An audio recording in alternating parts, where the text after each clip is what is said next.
Honestly, bro, Carson Beck, look, bro, give me the Lambo keys, give me the playbook after this season. I don't even give a shit if they win a national championship. Give me them Lambo keys, give me the playbook, and turn in your fucking jersey and get the fuck out of Akron.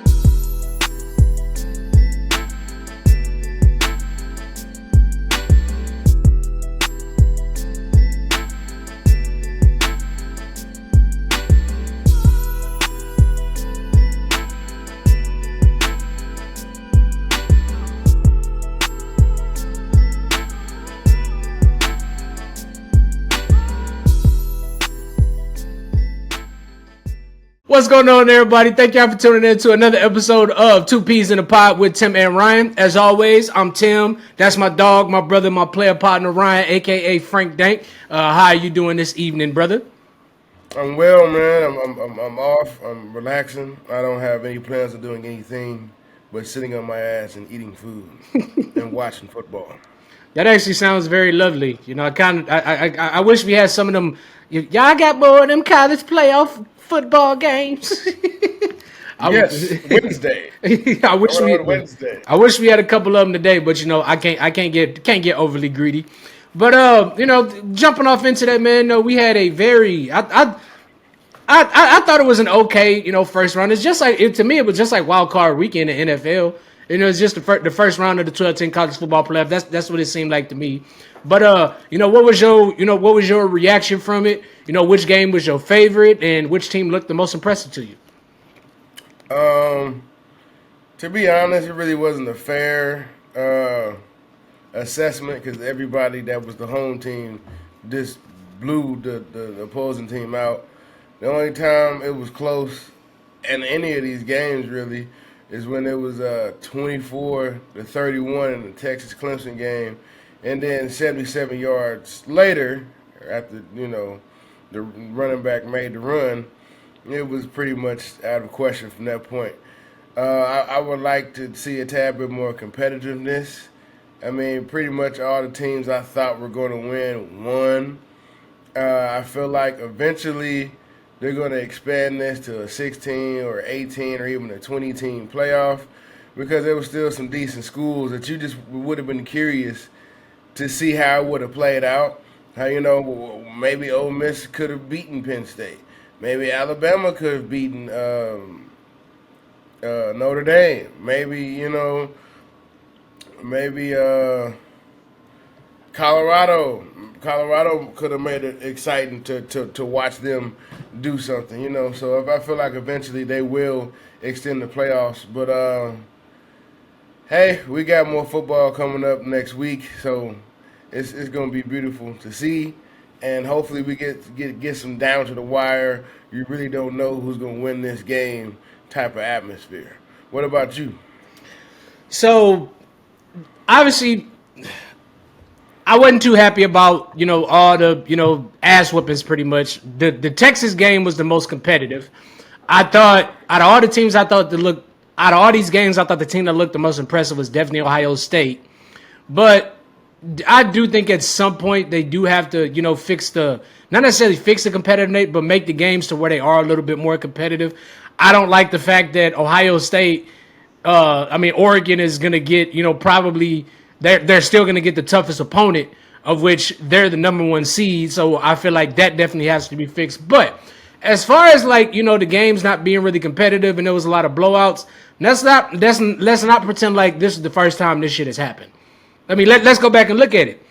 The very first year of the college football playoff, 2014. Did y'all forget how bad of a beatdown Oregon put on Florida State? And this was the same Florida State team that had just come off winning the national championship, 59-20. Then the following year, did we forget how bad of a beating Bama put on Michigan State? Michigan State didn't even score, and I was a Michigan State fan at the time. So imagine how I was a Michigan State fan at the time because I fucked the Michigan State. But imagine how hard was for me to watch. Then a few years later, Clemson shut out Ohio State 31-0. Then 2019, very painful for me and Ryan to watch. We had to watch LSU skull drag Oklahoma 63-28. It Then was like after that Texas game, everybody's got the business. pretty much, It did not matter who you were. If you're in the way, we're going to mow you down. you stand in And oh this. yeah, I would love it if they put classic teams like, for example, 2019 LSU or 2005 USC in Texas or 2001 Miami or 2008 Florida, Yeah. 2008 Oklahoma, 2000. Let's bring back the whole 2008. Seriously. Everybody had classic teams back then. But getting back on topic, how do you feel about the quarter? Is it the quarterfinals? How do you feel about the quarterfinals and the playoffs? I feel like so jumping off into it, I do feel like the quarterfinals. I feel like the quarterfinals going to be a lot more competitive compared to the first round because I mean we do get Oregon and Ohio State, we get Notre Dame and Georgia. You know Carson Beck will be out for that game.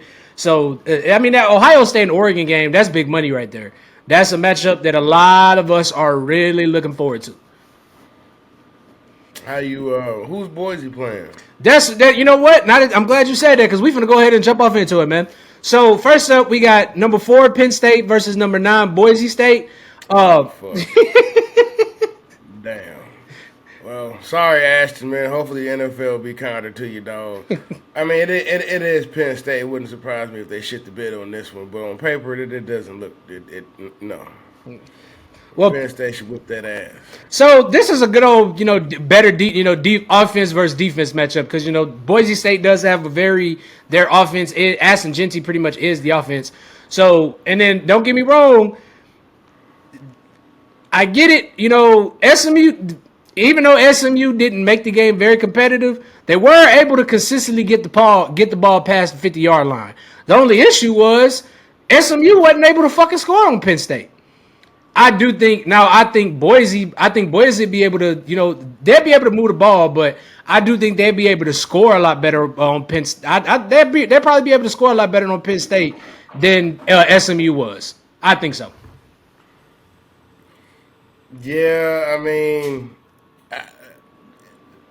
flipping it over, talking about Boise.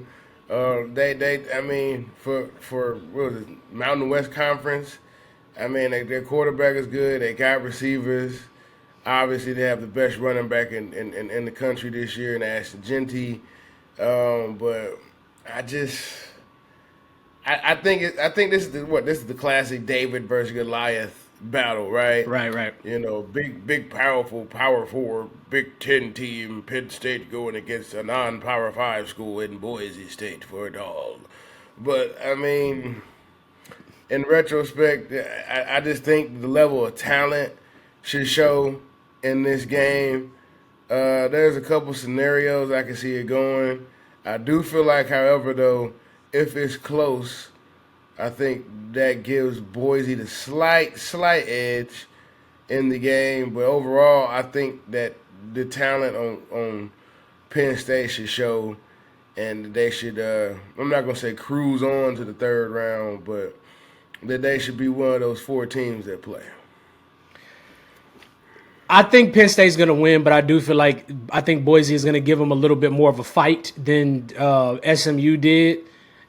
But I mean, Penn State's going to load the box against Boise State. So is Boise State's going to have to come up with a game plan about a game plan that when they start stuffing all the Aston Genty's runs, what the fuck else are we going to do? Because You gotta pass. you're gonna have to pass. I also feel like for everybody that's saying that Aston Genty got robbed, Aston Genty should be the Heisman. This is going to be a game that is really going to decide whether he really should have won the Heisman or not. That's just my opinion. That's just how I'm looking at it. I could be wrong, but I think in this game that Aston Genty is going to prove why he was a worthy Heisman candidate. Right. All right, moving on. Next up, we have number 3 Texas versus number 12 Arizona State. Ryan, how do you see this game playing out, and who do you see coming out victorious in this game? I'm trying not to be, an Oklahoma fan here and saying fuck Texas. But it really does just feel like that Texas has had the easiest path to the playoff. They've had the easiest game. Well, Clemson, they won the ACC. That's a good football team. I'm not going to slight Clemson like that. Just if Dabo got in the transfer portal, things would be a tad bit different.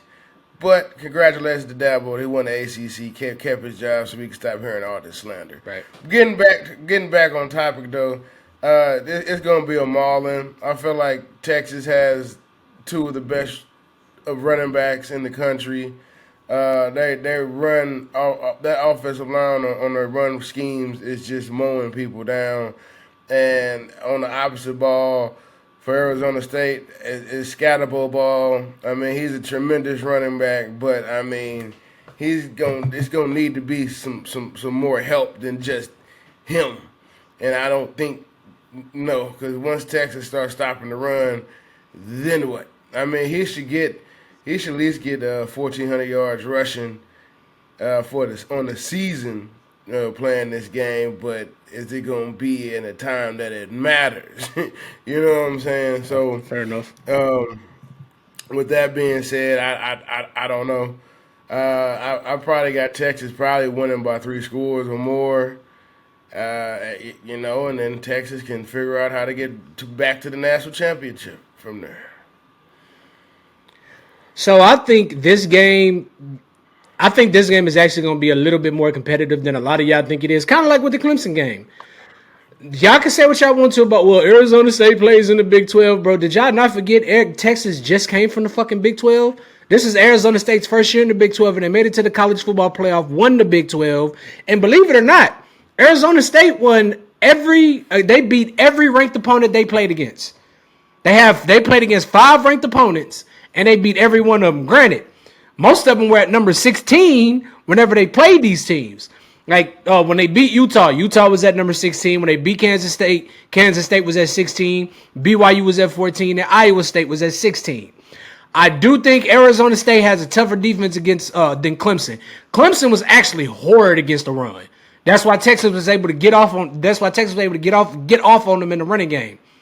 So Arizona State does have a better running game than Texas, and we kind of saw once you start making Quinn Ewers pass that ball, he does get a little, you know what I'm saying? Because there was a couple, he threw one pick that the ball was way behind the receiver. The receiver had to do this to catch it.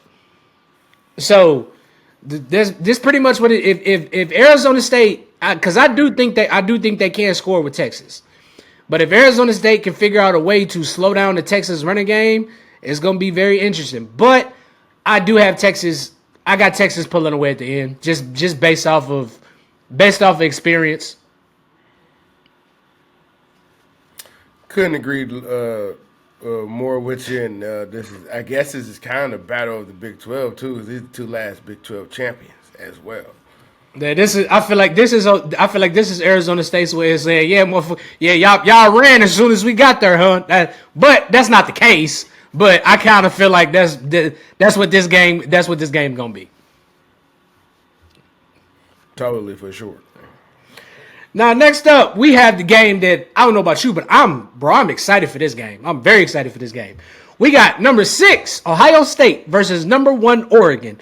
Now, keep in mind, let's go back to the first matchup. Oregon did win the first matchup, 32-31, due to an offensive pass interference call, which pushed Ohio State back. Will Howard got Ohio State in the field goal range on the QB rush, but he slid as time ran out. Ohio State didn't have a sack at all the first game. And what worries me the most, actually, you know what? You go ahead. You take this one first because I want your thoughts and your opinions on it. I mean, okay. The main question is, are Ohio State's cornerbacks gonna show up? Because that's why they lost the last time. But the game was close. I expect the game to be close again, and I expect probably Ohio State to pull out. Because I feel like both teams were at different points when they played each other the first time. They're 2 different teams now, obviously. So I feel like Howard is actually a decent quarterback at Ohio State. Now, does he have the opportunity to shit the bed? Sure, but I don't think he's going to in this game. I think Ohio State has been patiently wanting to play Oregon again, and right there wrong when it was 1-2. So this should be okay. This is why we watch this sport. It should be one of those games for us. I feel like. What about yourself, sir? How do you feel about the outcome of this quarterfinal game? So what worries me the most is Oregon has not played a game in almost a month. And Ohio State is coming off a game. They coming off probably one of their best performances of the season. Like they came out when they came out and they threw that first deep pass to Jeremiah Smith. I'm like, yep, I see what kind of game this gonna be. like Tennessee, they never gave Tennessee a chance in this game. The game was over in the first half. They were aggressive. They was aggressive on defense and aggressive on offense. So if they can come out playing like they did in the last game, I think they can get Oregon. Now we all know, Oregon has that high speed offense and the defense is they got a great defense, but I don't think Oregon's going to be able to completely shut them down. I think this is going to be another back and forth game, kind of like how we got the first game. But ultimately, I think Ohio State pulls away. I do think Ohio State wins this game and they end up moving on.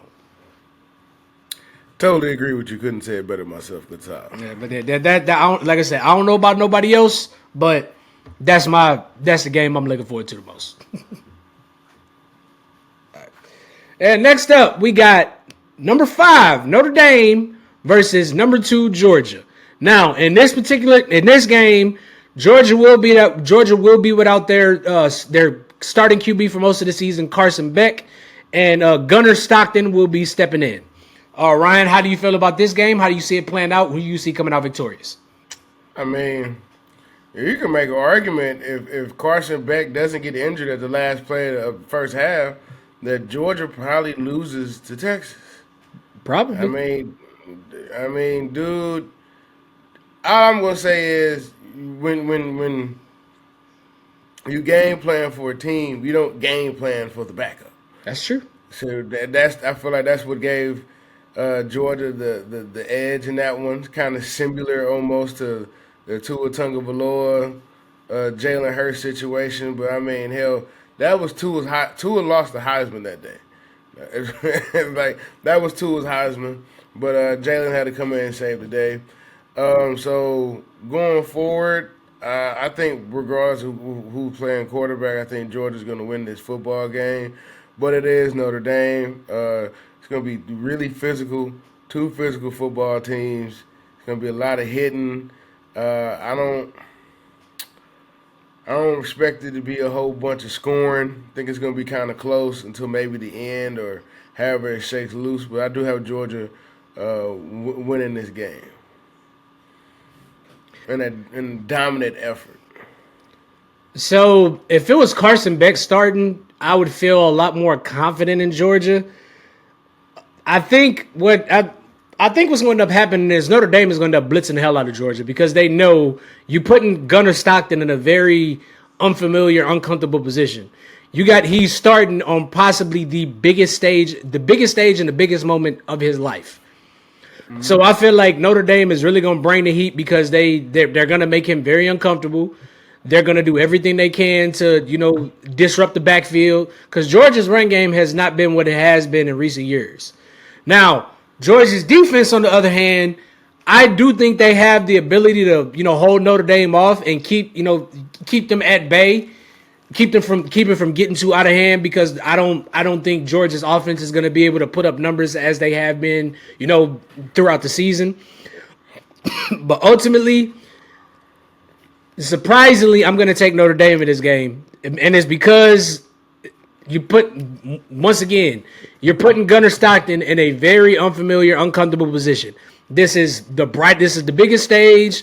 The lights are bright. There's probably more pressure on Georgia to win this game than there is on Notre Dame. So kind of like, and I kind of got to give Notre Dame this because I gave it to Indiana. Notre Dame is probably coming into this like, we finally got a college football playoff win, so who gives a fuck? Like, bro, let's just and then we know they plan to back up. Yeah, we on y'all last this game. So yeah, I'll give me Notre Dame. I'll take Notre Dame in this one. Okay. All right. Now we're gonna go ahead and transition into the NFL. We gotta talk about one of the biggest news stories that happened in the last couple weeks, man. So Kirk Cousins was benched for Michael Penix, and he's expected to be released in the offseason to avoid the Falcons paying him a $10 million roster bonus on March 17th. Kirk Cousins signed a lucrative 4-year, $180 million contract in the offseason. Now, before the Falcons benched Kirk Cousins, they did lose 4 straight, and in that stretch, Kirk Cousins did not throw a touchdown and threw 8 picks, and which also helped the Tampa Bay Buccaneers take the lead in the division. Michael Penix's debut. Michael Penix, 18 to 27, 202 yards, 1 interception, and that was off of a Kyle Pitts drop pass. Ryan, what do you make of this whole situation? And the Kyle Pitts' first start, not Kyle. I said Michael Penix's first start. Well, I mean, shit, this happened about a year sooner than I thought. I mean, how the season started off, you're like, oh, okay, that might be a wild card team, and then the shit just fell out the bottom. And Michael Penix is extremely accurate with the football. I'm a big fan of him. I've been watching him since he was at Indiana before he transferred to Washington. He's been through a lot of adversity in his career, so I don't feel like the moment is too big or anything like that. I mean, he just Joe Cool, you know what I'm saying? When he's out there, he doesn't look too worried about anything, showing himself. So I'm definitely excited to see what he does, but I think they jump on the gun a tad bit. They shouldn't have. First of all, why the fuck did you pay him all that money? Facts. Like what? I would have gave him like $50 million, 2-year, $50 million. This come be a mentor for us, and then you're free to do whatever you want after that. But we'll have our guy then, and we can continue on. But damn, bro, Kyle Pitts is like the coldest motherfucker I've ever seen who can't catch. Like I don't understand it. It's like when he does catch the ball, he's pretty effective when he catches it. But yeah, it's too soon. I feel like them doing this is too soon. But yeah, I paid them the money. Now y'all trying to get out of it. So it's on y'all. Well, how do you feel about it? Well, how did you feel about Michael Penix's first start? Well, first off, let me tell you. I mean, now hold on. I'm gonna tell you about how I feel about the Kirk Cousins situation. First off, you're releasing him to avoid paying a $10 million roster bonus. You just paid this motherfucker $180 million. 4 years, $180 million. How much is guaranteed? Now I gotta look it up because I didn't. That was my question because like you cut him regardless, but you still gotta pay him that guaranteed money. Let's look it up.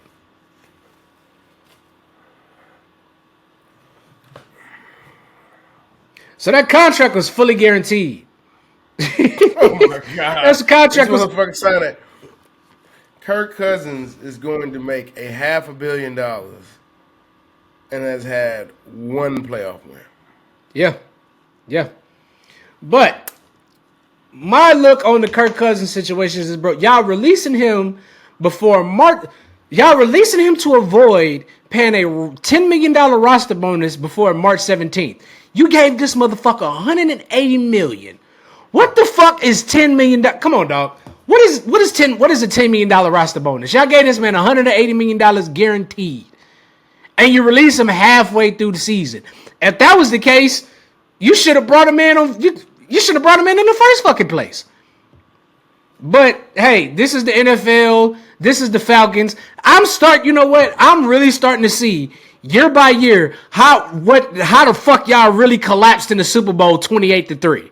Okay, like y'all just do this. Y'all do this to yourself. Y'all do this to yourself.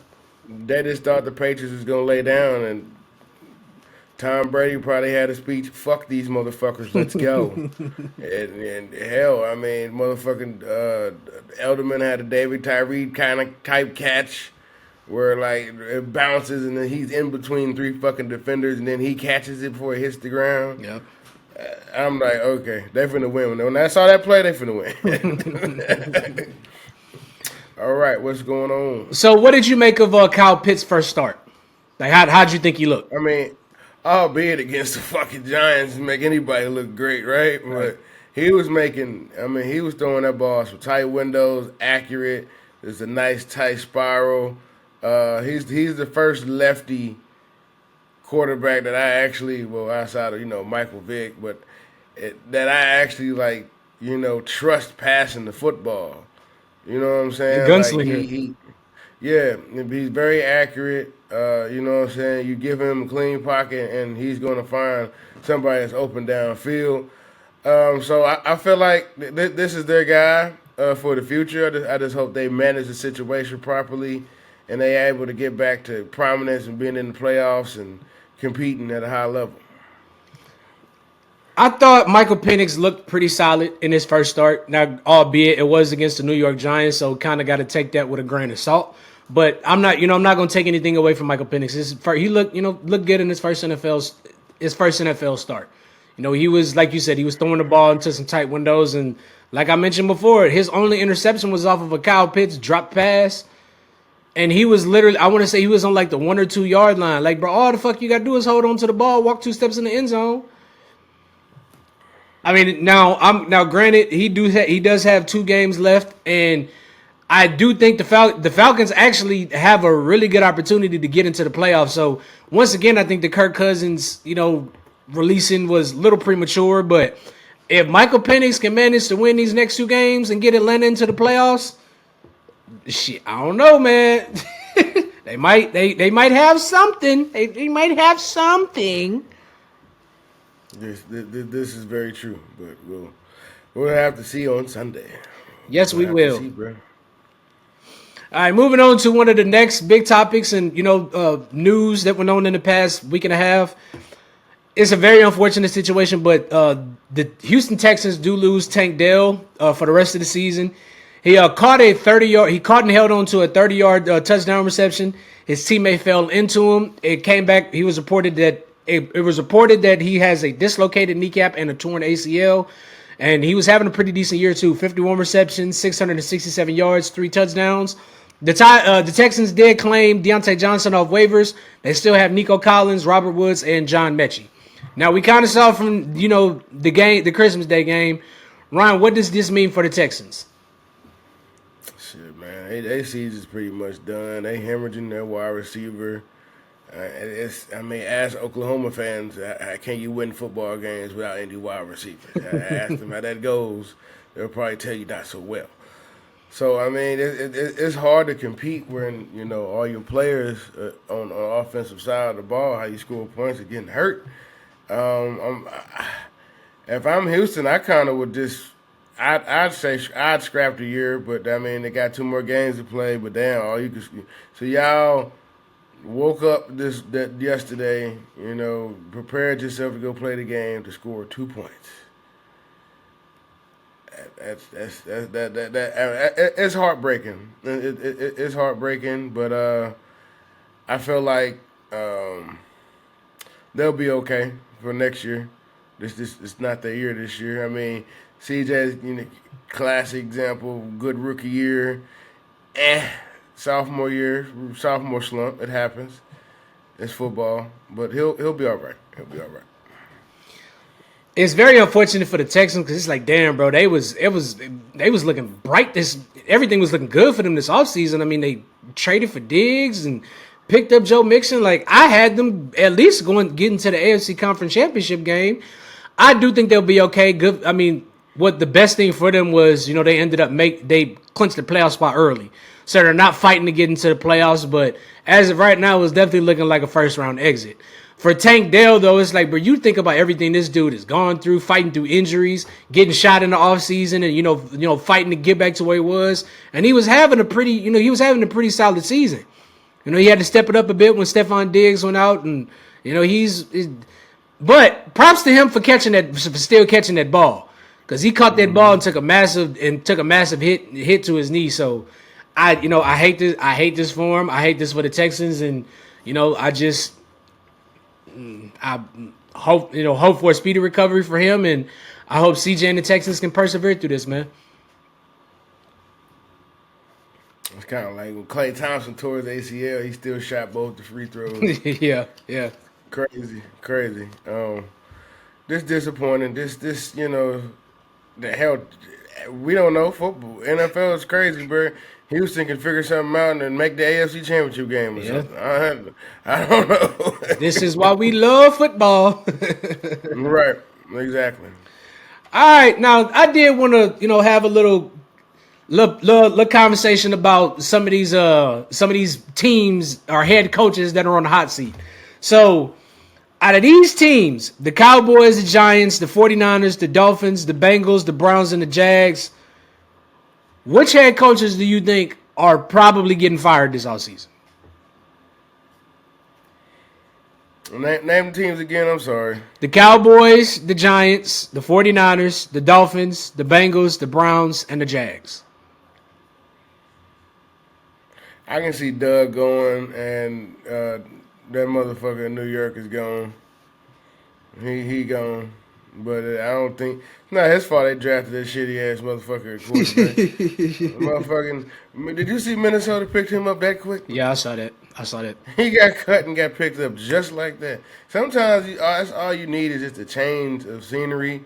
I felt like that situation was never going to work because when he got drafted, me,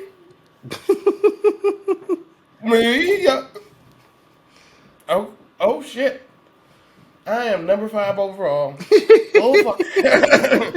And that just turned out to just be a clusterfuck within itself. So, I mean, I don't even know why. Well, I guess he is the head coach of the Bengals, but that defense has always been fucking terrible. Yeah. As it has always, the offensive line is always fucking horrible. So I don't know, but I can see for sure Giants letting go of their coach and Jaguars letting go of their coach too. What about yourself, sir?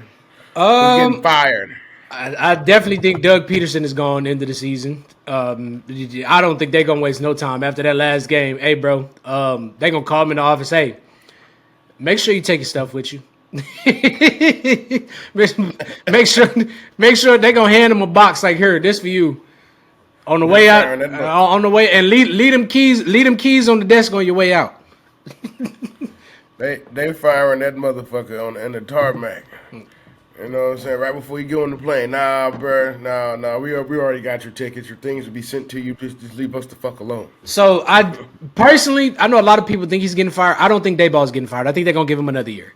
I do think they may give him another year. The Browns head coach Stefanski, he might be on the way out. As much as I don't know. I think he's going after this season. Mike McCarthy's bought himself another year.